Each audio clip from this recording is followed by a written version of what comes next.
Oi, meu nome é Joana e junto com meus colegas Denilson e João Gabriel, a gente vai apresentar os resultados do relatório do Laboratório 2, que é sobre queda livre. O objetivo do experimento é encontrar a equação que modela o movimento de um objeto lançado e, a partir dessa equação, aplicar técnicas de raízes para estimar o momento em que esse atinge o ápice, o H máximo, e quando ele toca o chão. Então, a partir do vídeo, a gente pegou 4 imagens principais. A primeira imagem é o momento próximo que o objeto sai da mão, então seria o nosso H0, que é de 373 pixels, e o nosso tempo vai ser de 0 segundos. A imagem 2 é o momento logo após o lançamento, então nosso H2 vai ser 392 pixels, e o nosso tempo 2 vai ser de 0,039 segundos. A imagem 3 é o momento que o objeto atinge a altura máxima. Então, o nosso H máximo é de 436 pixels e o nosso T3, que a gente vai implementar o método para obter ele a partir da equação, é de 0,187 segundos. E o frame 4 é o momento que o objeto toca o chão. Então, o nosso H0 vai ser de 0 pixels e também é o tempo que a gente quer achar a partir dos métodos, que é de 0,729 segundos. Então, as posições do objeto foram obtidas a partir da altura em que ele toca o chão e não do valor total da imagem. A partir dos dados que a gente obteve no vídeo, a gente conseguiu calcular o nosso V0, a nossa aceleração e o ΔH para poder calcular o tempo do H máximo. Então, essa é a nossa equação principal e com esses valores a gente obteve as duas equações que a gente vai implementar os métodos.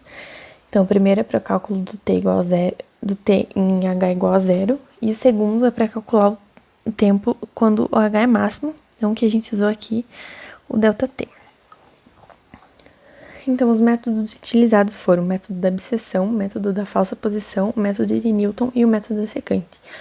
Agora, meus colegas vão explicar a implementação dos códigos, os valores obtidos a partir dos códigos e o erro relativo dos nossos valores encontrados no vídeo em relação aos valores encontrados nos códigos.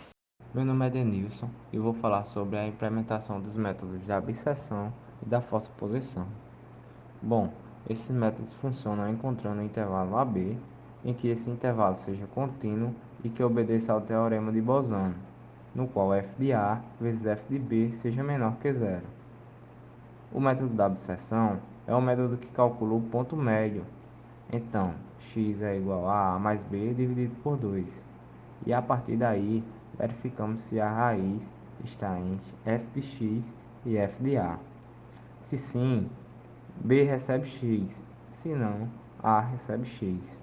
E agora, vamos para o método da falsa posição, que é o método que o x é o ponto da reta AB que toca o eixo x, calculado por A menos f de A vezes B menos A. Tudo isso dividido por f de B menos f de A. E daí, fazemos o mesmo processo de Bolzano para encontrar em qual novo intervalo a raiz está. Meu nome é João Gabriel e vou falar um pouco sobre a implementação dos métodos de Newton da secante e um pouco dos resultados. Bom, o método de Newton ele funciona calculando a reta tangente a um ponto x0, que é uma aproximação inicial da raiz, onde a reta toca. Nesse método, a função gera uma aproximação e ele é calculado utilizando o x é igual ao x menos a função em x sobre a sua derivada. E aqui foram calculados a função em x e a sua derivada também.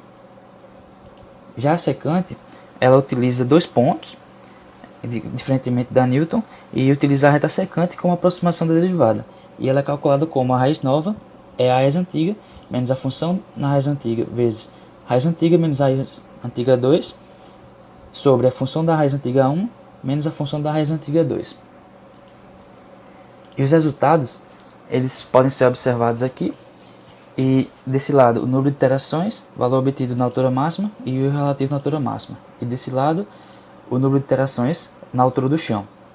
Bom, é observado aqui que os valores foram bastante aproximados, tanto para a altura máxima, tanto para a altura do chão, e que o erro relativo ele se apresentou bastante satisfatório com relação aos valores obtidos e os valores pegos no vídeo. Bom, apesar disso, né, os métodos eles apresentaram o número de iterações diferentes, né, demonstrando que para alguns métodos os recursos computacionais utilizados foram bem maiores do que outros.